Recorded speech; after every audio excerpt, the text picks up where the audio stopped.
When I was 12 years old, I started working at my dad's consulting firm. My dad was a Cuban immigrant in Nicaragua. He was actually a nuclear physicist, but in Nicaragua, he reinvented himself as a consultant. It was a small but solid business, and we had good clients, and my parents worked hard to get them. A few years later, when I was 16, my life radically changed. The business took off exponentially. We started getting massive clients, many of them just through word of mouth, like the largest distribution company in the country, the largest rice farm in Central America, the largest bank in Central America, the most prestigious hospital in the region. They were all our clients at the same time. And this all happened because my dad connected profoundly with a very important businessman in the region. This person loved working with my dad and referred him left and right. Our company's name began circulating among these very prestigious circles. When I moved to the US at 22, I reinvented myself as a marketer. I found that many consultants and coaches needed a tech-savvy person that they trust by their side. I get a few clients through my relationships, friends, family, or people that I work out with. In these early stages of my career, I learned about a coach who lived nearby and was very successful. I knew he had sold a training company and was focusing on executive coaching now. He was highly respected among the people that I knew here, and his name was Achim. In March of 2020, one of my clients forwards me an email from Achim. Achim was sharing with her some ideas on how to structure a mastermind. They were friends. And I thought, this is my opportunity. I'll go to Achim's website, I'll find something that needs to be fixed, and I will let Achim know. So I did that. I audited Achim's website and I found a few minor issues in the layout that needed to be fixed. And I called my client first and I asked if it was okay for me to send these things that I found to Achim. She agreed. She encouraged me to do it. And I sent an email to Achim with screenshots and explanations on how to fix these issues. I told him to share it with his developer if he had one. Otherwise, I would be happy to help him myself. And I sent the email. I almost jumped out of my chair when I saw a message from Leandra, who worked with Achim at the time. She was saying that Achim wanted to meet with me. Fast forward 5 years, and Achim and I are still working together.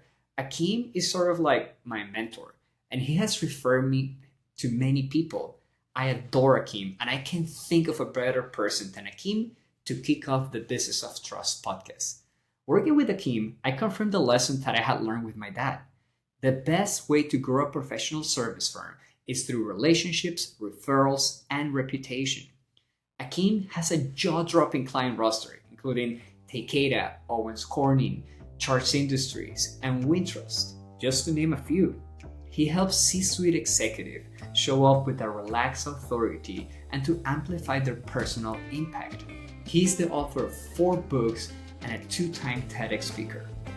If someone knows how to win the business of trust, that's Achim. Welcome to episode number 1 of the Business of Trust podcast. I'm your host, Hugo Sanchez. Hello, Achim. Welcome to the Business of Trust podcast. Hi, Hugo. I am so happy to be here.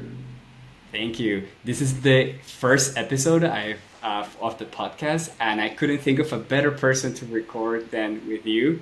You and I have been working together for 5 years, and if there's one person that I can think of that absolutely does the work of relationship building and nurturing better than anyone, is you. Well, I am honored. Thank you. And I can't wait to have the conversation. So, thank you. All right. So why don't we just start with, why don't you tell us the story of how did you get started in this line of business? How did you end up in executive coaching? My background was as a professional theater director, as an organizational consultant, a facilitator.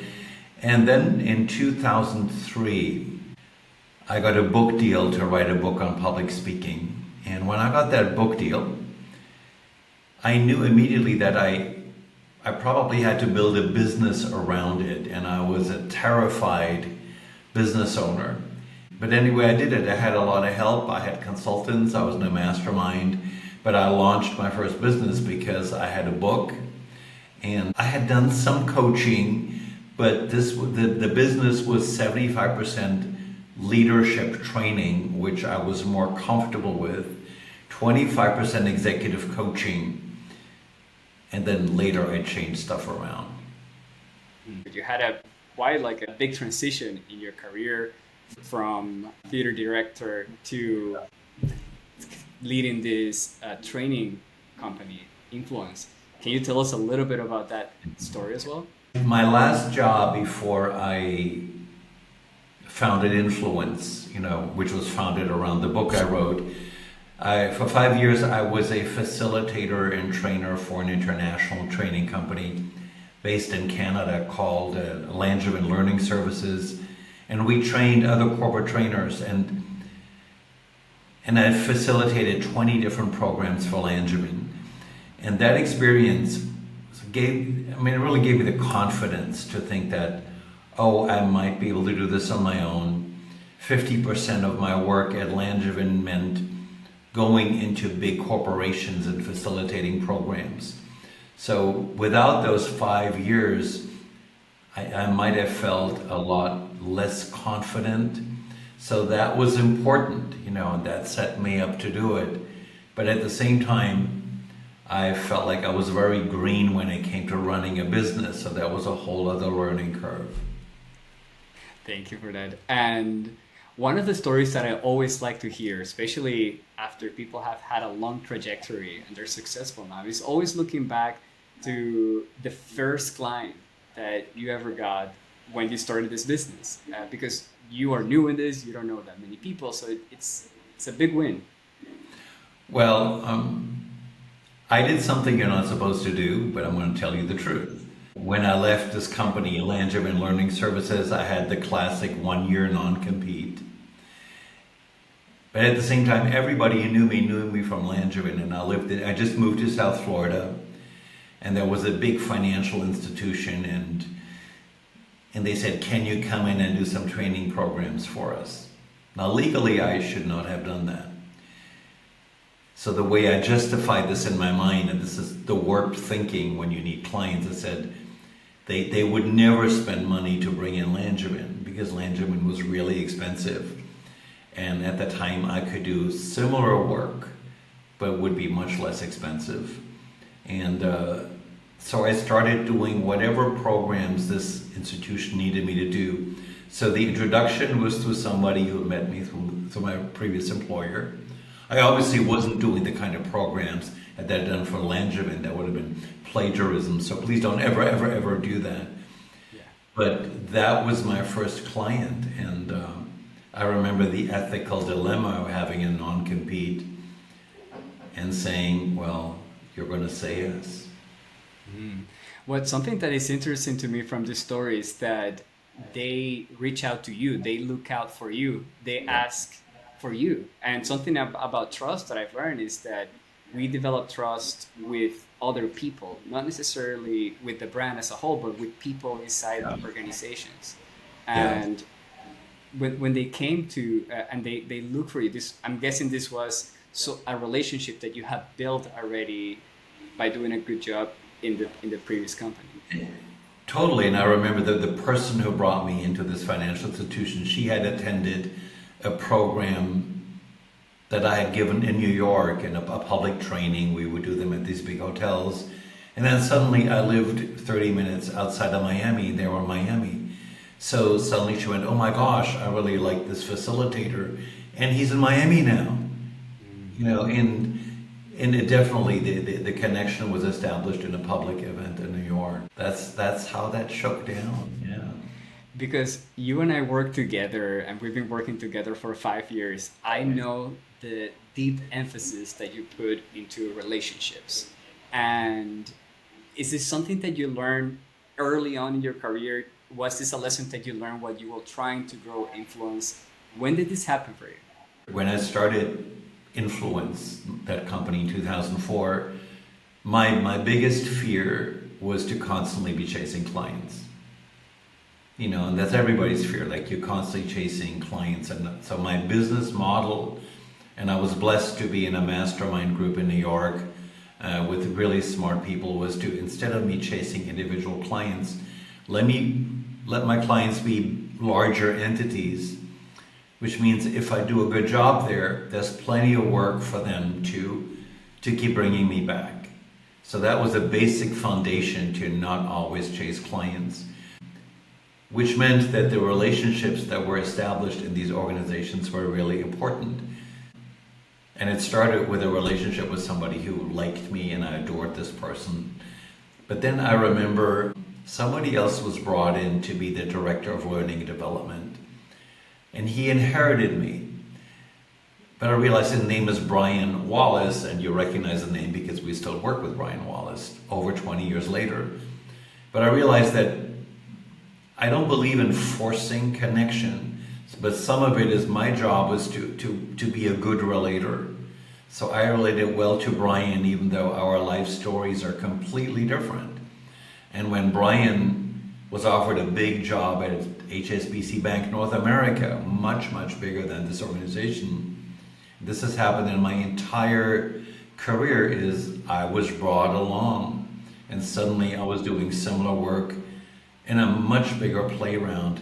But the backdrop was that I think Brian and I had genuinely connected around some shared interests, but on the surface also, but behind it also be having very different interests in different people.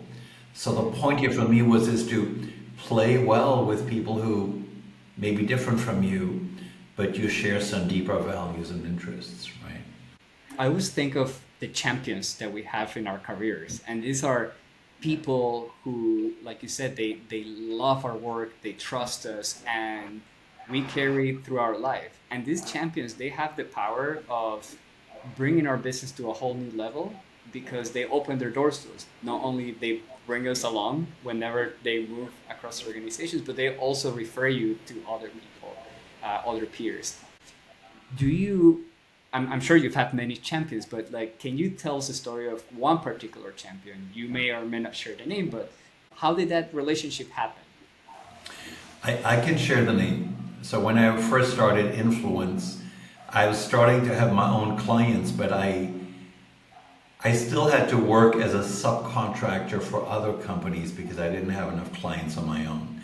So I worked for a big British training company that was just getting their foot wet in the United States. They were headquartered outside of Boston. And the woman who ran the American outfit and was trying to grow it was a woman named Kit Williams. I can mention her. Well, a year and a half later, after having done a bunch of work with Kit was fired. So Kit had to go job hunting. And to me, this is a classic story. She ended up as a senior director in one of the hottest biotech companies in the United States at the time, Genzyme in Cambridge. And this is the beauty of having an authentic connection with Kit. And I'll never forget, Kit said, and this is important about how champions work. Kit said, "I cannot get you any work at Genzyme. However, I can introduce you to people. I will do that, and the rest is up to you." And that's what a good champion does. They don't have to, they open the doors for you. You walk through the door, and then you better know what you're doing. And then you better be, to go back to it, better be a genuine connector, not a bullshitter. And then client by client in-house at Genzyme, you develop trust there, and then you get referred in-house. So that's how it's worked everywhere I've worked. Yes, absolutely. And if we go to your website, we will be able to see the impressive roster of clients that you have. A lot of them are in big pharma. And would you tell us a story of how you got your best client? Well, let me be specific about one client. I'm not sure that I have a best client, but for me, as an executive coach, a really good client is a large company that believes in people development, that's genuine about it, that doesn't just go through the motions, But then, in the spirit of this podcast and trust, so I want to mention another client, Takeda, a big international pharma company, where I have the privilege of supporting really successful executives. How did I get my foot in the door? It's interesting. There are a lot of executive coaches in the Boston area, which is where the R&D section is headquartered. And they all said to me, well, gosh, how did you get into Takeda? We're trying to get in, but they're not paying any attention to me. Well, again, somebody who had met me at Genzyme 10 years before was now working at Takeda. There was a specific training need, a coaching need. I got the phone call, and I was then introduced to the head of HR for learning and development. And what happens usually in my work, I was given my first person to coach. My first person is always like an audition. You know, I feel like I have to prove myself. They want to see, can he make a difference here? So at the same time, I'm here to support this person and create visible results. And at the same time, I am, if we're lucky, have a genuine connection with the head HR executive. Now, after 6 or 7 years at Takeda now, people come and go. So ironically, the person that brought me in 7 years ago is no longer there. So I continue to find new internal champions or allies who can broker coaching deals for me. So I'm constantly establishing new relationships with new champions who get to know me for the first time. So that process keeps continuing. That's also what I love about the journey. And it sounds so simple, right? It's like but there is also an art to building very profound relationships with people. Achim, I want to fast forward to now. Well, not only you're doing executive coaching, but a lot of people come to you and they ask, "Gosh, how can I create a business like yours?" And I know that you are doing this executive days to work together with people. Can you tell us a little bit more about that?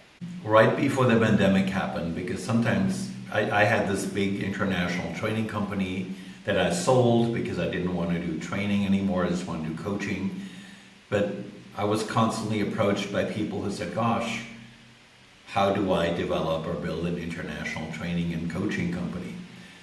So I decided to just an experiment. I said, if you're willing to come, I was living in Hollywood, Florida at the time. If you're willing to come to Hollywood, Florida for a day, we're going to spend a whole day working on your business. And I have a bunch of tools. I know how to do that too. I can usually tell right away why a business isn't making as much money as it could. And I also believe, this is my bias, that the business is here to support my lifestyle. You know, so I believe in lifestyle-based businesses where I don't give up my life just so I make a lot of money with my business.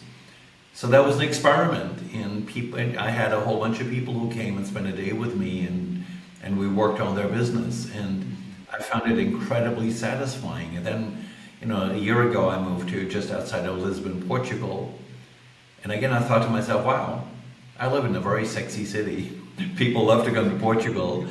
And I had sort of stopped doing this because of the pandemic, but I said, let me see what would happen if I offer this again. And so I'm ready for people to come and spend a day with me in Lisbon. And I do have my share of business wisdom now, and I have diagnostic tools. So I feel like, and again, I'm a great believer. I'm not here to show anybody how to have a better funnel and chase clients you don't know. I'm very much based on building on people who already know us and love us.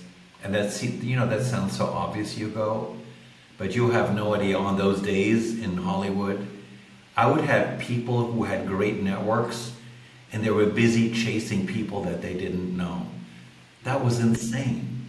That was absolute insanity. You start with the people that know you and love you.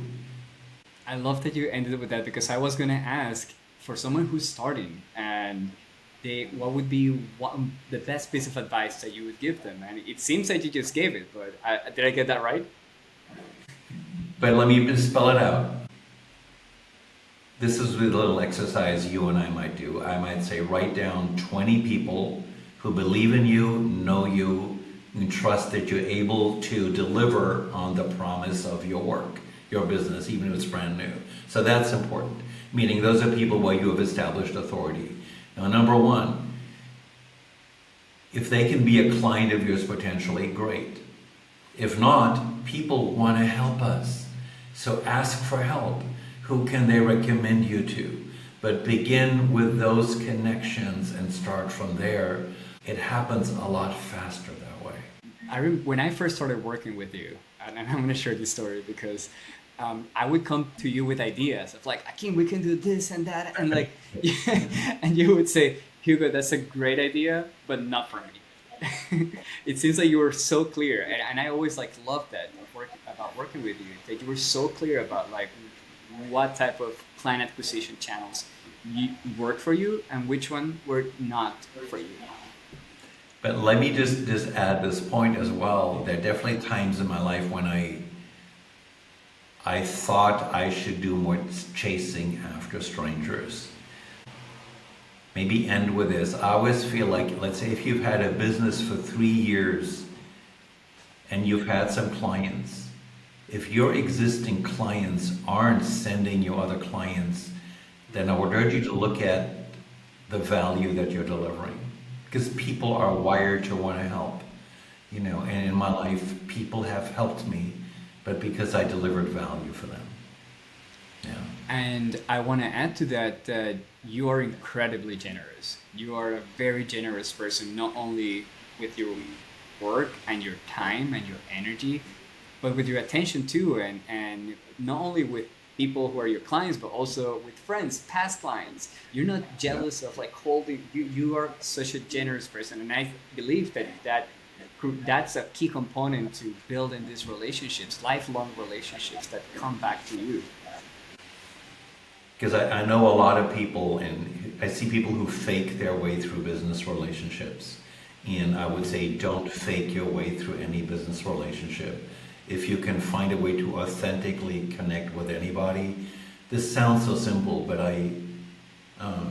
in my work world, there are people who were a junior director at some point and they're now the CEO of a company. So don't dismiss somebody because they don't have access to resources. At some point they will, and if the connection was genuine because you value that person, the universe will reward you. Don't do it for the reward, do it because you're a good human being. But that's how it works. And if you were a jerk, the referrals won't come. When I explore the options out there, I see so much of this like what I call bro marketing of like it's hyper transactional. There's a high focus on like do this like automating and doing the max amount of getting the max amount of value out of the minimum amount of actions. And while that might work for some people, I think for people like you or people for me or some of the other folks that I work with, that just doesn't feel right. There's a beautiful component around business development that is ultimately relationship building. One thing I learned 20 years ago, this is like a little joke, but it said this to me, and I was supported by business strategists in New York. I decided that I wasn't going to be a cheap date, and the behavior you just described is what I would call cheap marketing. It doesn't work. And I'm going to support people who are at a certain level. I'm blessed to support people who are already successful. If you support people with a certain stature, you can't do that kind of stuff. Yeah. It's just too junior and too cheesy. This is where we need to trust the relationship and trust that then it goes from there. Thank you, Achim. That's a lovely way to end this conversation. But before we go, if somebody wants to learn more about you and get in contact with you, where would you like to send them? Well, you can find me on LinkedIn. My name Achim Nowak. My website is achimnowak.com, which you and I are just recreating, which I'm excited about. I also have a podcast in this 5th season called My 4th Act, where I speak with people who've sort of created brilliant and unexpected lives, and that you can find My 4th Act everywhere, but it also has a website called my4thact.com. So those are some places where you can start. All right. Achim, thank you so much again for your generosity of time, of advice, and for sharing all your knowledge with us. I mean, just a portion. Thank you. It was my pleasure, Hugo. Thank you so much. Bye for now. I started this podcast to interview people who have succeeded in the professional service world. And most importantly, to put into evidence that your best clients will come from relationships, referrals, and reputation, not from ads, automated funnels, or webinars like you've been told. If you want to learn more about how to implement a relationship-based marketing strategy in your business, please check out our website at mundesmedia.com. Please rate us and subscribe from whatever platform you're listening from. I'll see you in our next episode.